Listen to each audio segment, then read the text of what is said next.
Hey, what's up, everybody? Welcome to 2023. This is the first episode of 2023. Took a couple weeks off for the holidays and just wanted to check in with everyone. This will probably be pretty quick. But as you can tell from the title, this is episode number 52. And the title here is 2023 is going to be huge. And there's a very specific reason why I'm saying that. So we are getting um, a lot of traction in the early going. This is typically a slow time of year for really anything related to real estate. So it's kind of hard to tell from activity we see in December and January as to how the year is going to go. But I can tell you from based on my own database, I am getting tons and tons of inquiries. We have tons of active clients going right now. I always look up at my big board here. Let's see, I got 2, 4, 6, 8, 10, 12, 14, 16, 18, 20, 22, 24, 25. 25 active buyers right now, and 2, 4, 6, 8, 9 sellers that are going to be selling soon. That's 34 active clients. I can tell you that is a career high.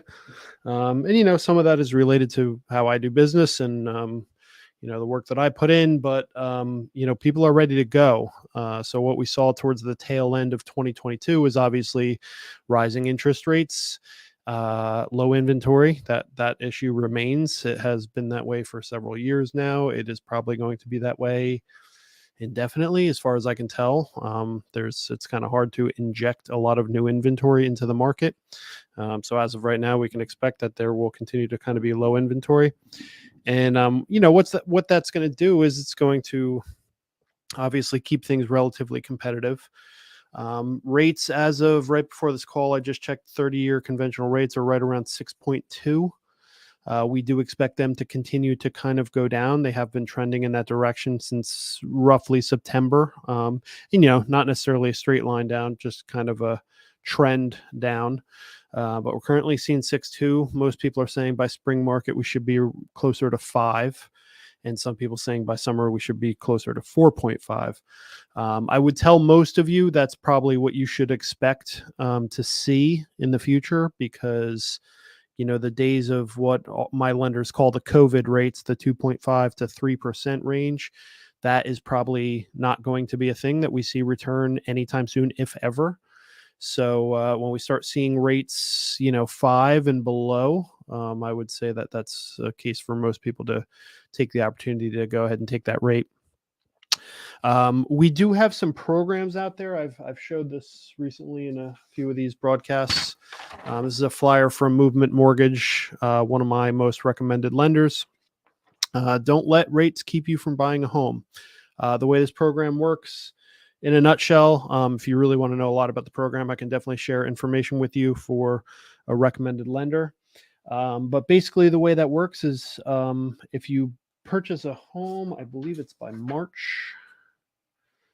Purchase your home before March 31st, 23. So before March 31st of this year, you can refinance with Movement Mortgage up until 12/31/24.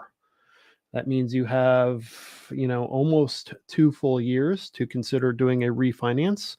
What they will do is they will take care of any lender's fees. That is the bulk of your fees. There are still obviously some fees for closing and escrow and title or whatever else they need to do. Again, obviously I'm not the lender. That's why I'm being pretty vague about it. There still are fees. I don't want anyone to think that this is a free refinance. It's not, but it is definitely a drastically reduced refinance. This is for conventional or government-backed loans, which include FHA, VA, or USDA loans. You are eligible to refinance after you make 6 full monthly payments. So after you make your 6 payments, you can start watching those interest rates at that point. Listen, it's hard to speculate on rates as a non-professional. Even the professionals, they're still speculating. It's an educated speculation, but obviously it's still speculation. And, you can watch those rates. And if things dip down to, 3.8 next spring, then go ahead and take that refinance.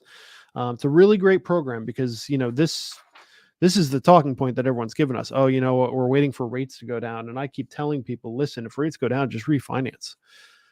They will go down. But if you see an opportunity right now to buy a house, you know, a 6% rate should not stop you. And I know that that could be a polarizing point, because obviously people would think, Craig, you're just saying that because you need transactions and that's how you get paid. Sure. That's true. I do get paid that way. But you know, historically speaking, we generally say that 8% is about the average. So 6%, while higher than recent history, is not a particularly high interest rate, historically speaking. So if you see the house that you want and you need to make a move, you're upsizing, you're downsizing, or you just need to, you know, purchase your first house or whatever, and you find the perfect house, you know, do it for the house. You don't do it for the rate. You're never married to your rate. I think that a lot of people don't realize. Well, I can tell you from experience that a lot of people don't realize how a 30-year mortgage actually works. You're not. There's a very good chance you're actually not going to hold that 30-year mortgage, you know, anywhere near 30 years. Now, listen, the people that got the 2.5% and 3% mortgages, of course, they're going to hold their mortgage as long as they can, because that's a fantastic rate that we don't ever expect to see again. But generally, people that hold 30-year mortgages are going to refinance perhaps multiple times. Speaking personally, we've been in our house, I think, almost 8 years, and we've refinanced twice already. And you know, you take your shots. There's many reasons that you might want to refinance. You might want to get into a 15-year mortgage from a 30-year mortgage when you realize that your finances are stable enough. They typically do have a slightly lower rate, and you can come closer to the dream of paying off your house. You might want to take money out of the equity that you have in the house. You might want to just get a better rate. There's a multitude of reasons. So with all those reasons out there, most people with a 30-year mortgage will choose to refinance at some point. So you know, that should never be, in my opinion, again, speaking personally here, in my opinion, that should never be a reason not to buy a house, is waiting out rates. You know, you can talk to a lender about the difference in, you know, waiting out a half a percentage point, which is, if you're thinking about doing something somewhat soon, you know, I'm assuming that you're not going to ride out rates for a year or two. So, you know, rates don't generally shift in massive amounts. So you're talking about speculating on half a percentage point, and you're passing up houses for it. That's really not a good reason to do that. So, you know, all these things, you know, I'm kind of giving you my perspective as a non mortgage professional. I'm giving you my perspective as a homeowner and as a real estate professional. But all of these things should really be discussed with your lender. Part of the reason that I like working with Movement Mortgage, in particular, my recommended lender, Todd Mershon at Movement Mortgage, is everyone has a very unique situation. There is no one size fits all when it comes to mortgages. There's all sorts of programs. There's considerations with buying points, percentage of down payment, all sorts of things that your lender is really going to kind of sit with you and strategize about how you want to approach the mortgage. If you don't have a lender that's doing this with you, I would tell you that is, you know, reason number one to find yourself a better lender, because it should definitely be a strategic decision, and not only with your lender but also with your realtor, in terms of making your offer strong, but not, you know, compromising your financial situation, and leveraging the financial advantages that you do have, and putting together a good offer that works for you and that will work for the seller of the house you're trying to buy.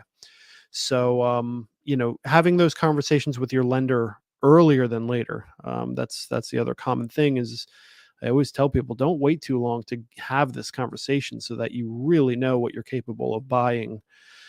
Even if it's, you know, 5-6 months ahead of time, you know, getting engaged with a lender is, you know, one of the, definitely step 1A. It's the first thing that we tell people to do when they reach out to me and they just haven't started anything, is said, all right, well, let's get you with a lender right away so you can start having those discussions. Because, you know, you don't want to start a home search. Let's say you're doing an upgrade and you start doing a home search and you have a price point in mind, and you know, you look at houses at that price. Let's say it's, you know, $600,000, and you're like, you know, we can't really find anything at 600,000 to make this worth it.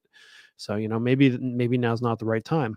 Well, guess what? You can talk to a lender and find out that, not only are you approved for much more than that, but the monthly payment is actually lower than you thought it would be based on all of those things that we talked about, buying points and what your percentage of money down is, and all the things that go into determining what your monthly payment is. And if you get your monthly payment in front of you, you should be able to make a decision as to whether or not that's something you can afford and that you're comfortable with and would make a move worth it. So, and on the flip side, if you're downsizing, same conversation. Maybe downsizing into something that would work for you in your current state doesn't really decrease your monthly cost. Um, and you're not going to know that for sure until you start having those conversations with a lender. So, definitely have those conversations. Ask about the programs with the refinancing. That's a really, really smart program. We do have other programs with Movement Mortgage. It's part of the reason I like Movement Mortgage is there are so many different programs that you can take advantage of, that are really, really smart and can definitely help you in the buying process and make things work for you.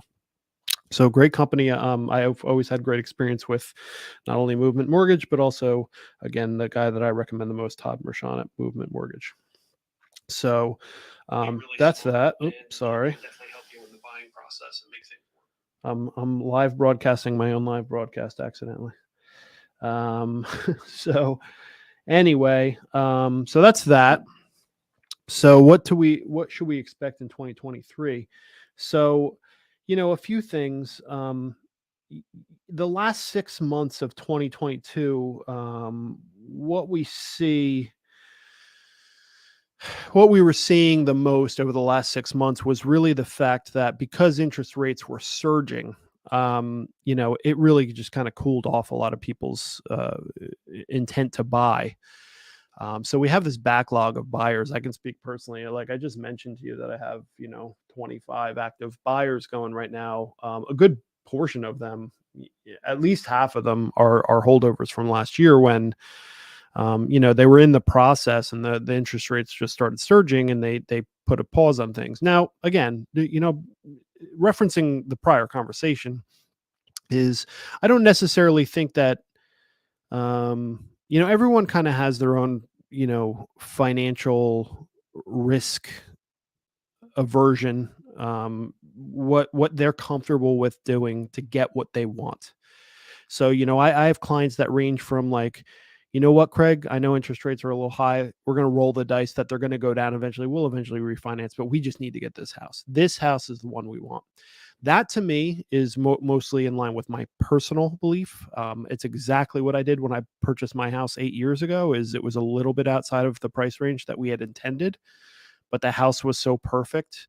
The property was perfect. The actual plot itself, when we saw it, we're like, this is better than anything we've ever seen. And even though it's about 50 grand more than we had planned on spending, we believed it was worth it. We knew that we would probably be quote unquote house broke for a couple years. And that's exactly how everything played out. Looking back on it now, we got a great deal on our house. We struggled for 2 years. Struggle is a relative term. I mean, we were fine. We were able to make our payments and everything. It wasn't a risk of that. It was just of like, how much disposable income would we be left with? But, why would we do that? Well, we would do that because we wanted that house, and that to us was worth it if we have to quote unquote struggle. And I hate to use that term because like we weren't struggling. We just bought a beautiful house and, think we had to tighten the purse strings a little bit, but we were fine. And that's exactly what happened for about 2 years. There was no extra vacations. We had to, cut back on monthly expenses a little bit, but, like canceling a few subscriptions and, maybe eating out a little bit less and no vacations and stuff like that. And, after 2 years, we were caught up as we suspected. And, the best part of it was we had our house.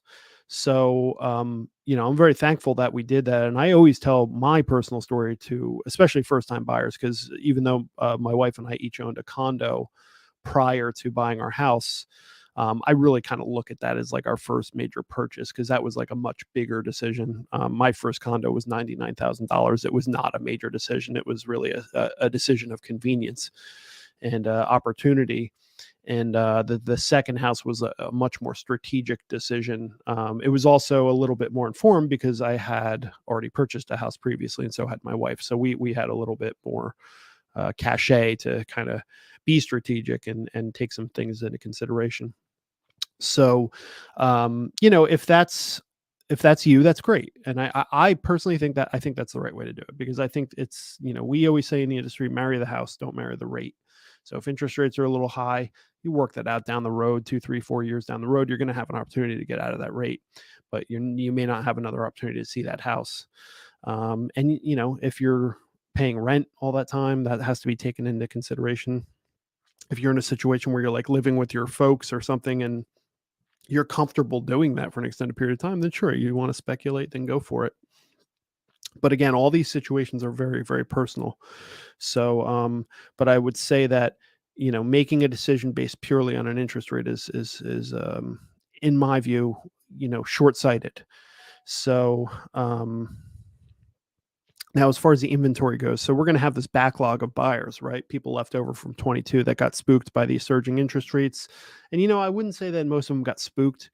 I think with the already low inventory, I think even sellers kind of held back a little bit because they said, oh, well, if interest rates are surging, we're going to have less buyers. So it may not be advantage to us to sell right now. Again, I don't know how valid that is, especially in Hunterdon County. But whatever. It is what it is. So everything just kind of stalled. So we're going to have a backlog when we hit the spring market this year. I really think it's going to explode, because you're going to have this backlog of buyers and sellers that are all going to spring into action. And again, speaking anecdotally here, looking at my board and the clients that I'm working with, I'm already seeing it. The amount of people I have that want to do something by the spring is astounding. I mean, it's literally the highest it's been in my career. And again, that is anecdotally, and some of that is speaking more to my business than the market. But I am here to tell you that there is no shortage of people looking to do something very soon. So it's definitely worth noting. And I think that you have to be something, the mantra that I've told people over the past 2 years definitely still applies. And that is just to be patient, persistent, and meaning be prepared, be ready, have your pre-approval in hand, even if you haven't found a house yet. And, just be open-minded about, what it's going to look like in the short term versus what your long-term goals are. And if you stick to that, you will be rewarded. That most of my clients that were most rewarded over the past 2 years were those people that were just kind of laying in wait and just waiting for the house. And if you're sitting back and telling me, Craig, we're just waiting for the right house, that's good. Like I feel good about that, and I'm on board with you at that point and saying, all right, well, let's find that house. And I'm checking every day with you. I'm looking for opportunities for you. And that's usually about, when I say I have 25 clients, I'm looking at buyers that are looking at doing things this summer. I'm looking at people that have are looking to do very specific things like sell their house and move at a certain time, right? But people that are like, actively, like the people that I'm like showing houses to actively, that's generally about 20% of what I call my active clients. So, when you fall into that category of being, truly, truly active, like you're the next one I'm expecting to actually purchase a house. It's a much more hands-on process with all of us. We're all a little more engaged, as opposed to someone who said, we're looking to do something in July. Well, I'm probably not going to be calling you every day, asking if you found a house yet. So, my more active clients, when you get to that point where you're like, Craig, we're ready, we're just waiting for the house. That's a common conversation these days because the inventory is so low, especially this time of year. Then, that we can get that ball rolling. And then I know all we're waiting for is a house. We're not waiting for you to find a house, then get your pre-approval. We're not waiting for you to find a house and then figure out what you're doing with your own house that you may or may not need to sell because you haven't talked to a lender yet. There's all sorts of considerations. So it's just a matter of being ready and being patient. There's definitely been a huge amount in the past 6 months of buyer burnout, which is, they aren't able to find a house. You look at 5, 6 houses, they're not that encouraging. Prices are high. And you just get burned out. But what I'm always reminding people is, and it's funny because the people that fit this profile, I always tell my clients to just text me listings, so they can be, from Zillow or whatever. Um, and reminding people that I have access to this. Every realtor in the land has access to those same listings. It's not like, Craig, I want to get with you. Which houses do you have access to buy? I have access, the same access as the Weichert agents right down the street from me. We're all pulling from the same pool. But people, what happens is when I start to see buyer burnout approaching is when they start sending me homes that, like, I know are problematic. They've been sitting on the market for 6 months. They're wrecked. They need tons of work. They're being sold as is. If you go to Google, whatever you Google, Hunterdon County homes for sale, and you're sending me something off that ninth Google page of, some obscure website that has an outdated listing, that you're like, hey, Craig, what about this house? Now, usually they're asking me because they couldn't find it on Zillow. The reason they couldn't find it on Zillow is it's not active anymore. That website is just terrible. And you've gone too far down the wormhole of trying to find a house. There's just nothing available. And sometimes that's just the answer. It's just like, we've literally looked at everything that's available and we just can't find a house right now. And that's totally fine. That's actually a very common conversation. But here's the thing. You could wake up tomorrow and sitting in your inbox is that house. If you are not ready, there's other people waiting for that house too. So that's the thing, that's the mantra, is just got to be patient and ready, and not get too emotional about the things that you see that aren't going to work for you. Or, we've looked at 5 houses and none of them work for us. Well, that's fine. A lot of people look at 5 houses and none of them work. So just hang in there, and the 6th or maybe the 9th or maybe the 12th one will be the perfect house. That's just kind of a product of just having such low inventory, and I don't see that changing. Like, how would you get a sudden influx of inventory in an area like Hunterdon County? It's probably not going to happen anytime soon. So, I think that there are trends as far as increasing inventory. I mean, Hunterdon County definitely has a sizable aging population. Generally speaking, people don't, age out in Hunterdon County. They generally relocate or they downsize drastically. There's actually quite a shortage of options in Hunterdon County if you are looking to downsize. There's just not a ton of options. I mean, you can go to one of the local condo areas, but I mean, is in terms of 55 plus, it's extremely limited. So, it's just a matter of, like, as the population kind of turns over and people age out of, we have like Pittstown, for example. I mean, a lot of the homes in Pittstown that I know of, I always tell people, like, Pittstown is definitely due for some turnover. They're original owners of those homes, and eventually they're going to move, but they're not moving yet. So there's no expectation that there's going to be this huge influx. But the trend is that younger people will come in, and the aging population will relocate or downsize or whatever it may be, move in with relatives, and those houses will become available. I mean, every town goes through that, and I think that Clinton and Pittstown and Union Township, there's a lot of downsizing still to be done. When kids get through college and everything else, it's like, I think the average time in a home is about 6 years in the US. But in terms of like people with their forever homes, I mean, if you have kids in the home and the kids get through college, you're looking at 20 years. If you drive down any neighborhood in, you pick something like Union Township, which has a lot of like late 80s and 90s construction. They're probably on their second owners. We're coming up on that second 20-year mark, and those houses will turn over. I mean, people don't retire in 4 or 5 bedroom colonials. So it's coming. It's something that will eventually happen, and it'll happen relatively slowly, but it will happen. So it's just a matter of hanging in there. Engage a realtor as early as possible, because there are a lot of questions. I mean, you talk about competitive offer situations, that's going to remain indefinitely. You talk about meeting your realtor, whether it's me or someone else, like how they submit their offers, that's a huge consideration. And if they can't answer that question cleanly, that's a problem. They should have a very, very clean way of answering that question. asking questions about, lender recommendations, or, what does the process look like? Just teach me how to buy a house. Have those conversations early, so you're not having them like you already found the house and then you start like, well, how does this all work? That would never be the way that we would prefer to do it. We prefer to engage you early, have a full-on buyer's consultation, which is we generally do via Zoom call. It's like a 30 minutes or so. It's actually shorter, but it generally ends up being questions. It can be 30 minutes to an hour. And, there's no reason to delay doing that. If you're an informed buyer during the process, that's great. You don't want to kind of be an informed buyer, after the process. So, and if it's been, 20, 25 years since you've bought or sold a house, then, and you're, let's say you're selling, then, have those conversations now. Tell me that you're going to sell your house in 3 months. And, then I'm like, great, we have all this runway. We can talk about projects and, some value improvements to maximize your dollar, and what the schedule will look like. We'll put in actual deadlines and stuff like that.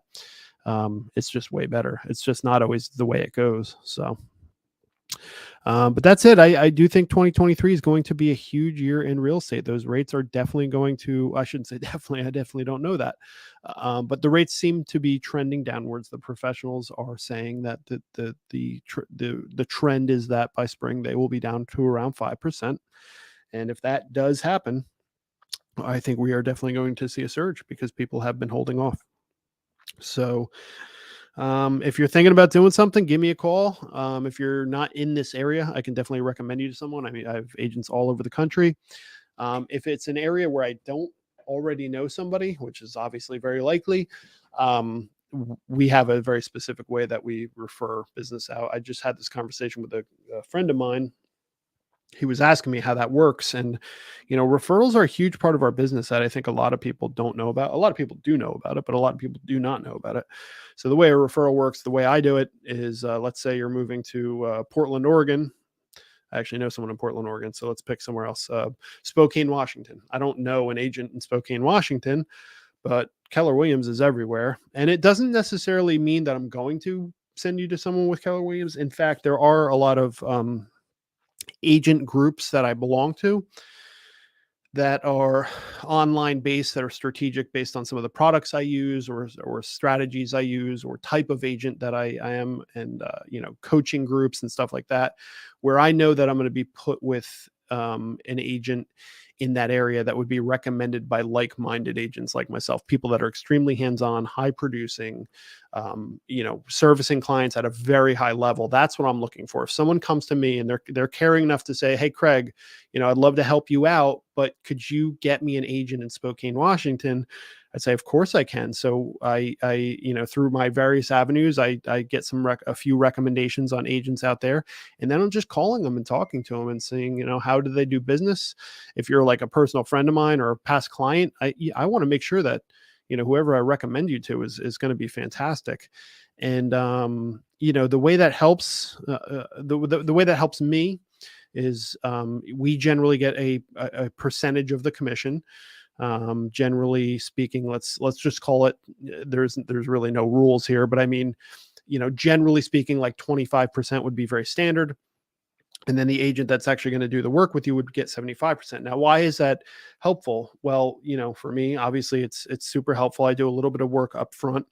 Probably if you're moving to Spokane, Washington, that's probably the end of our business relationship. It's a very nice, loyalty, reward to me to say, hey, Craig, we appreciate all you've done for us. We'd like to give you the opportunity to refer an agent to us. It's not going to cost you a dime as the buyer or seller.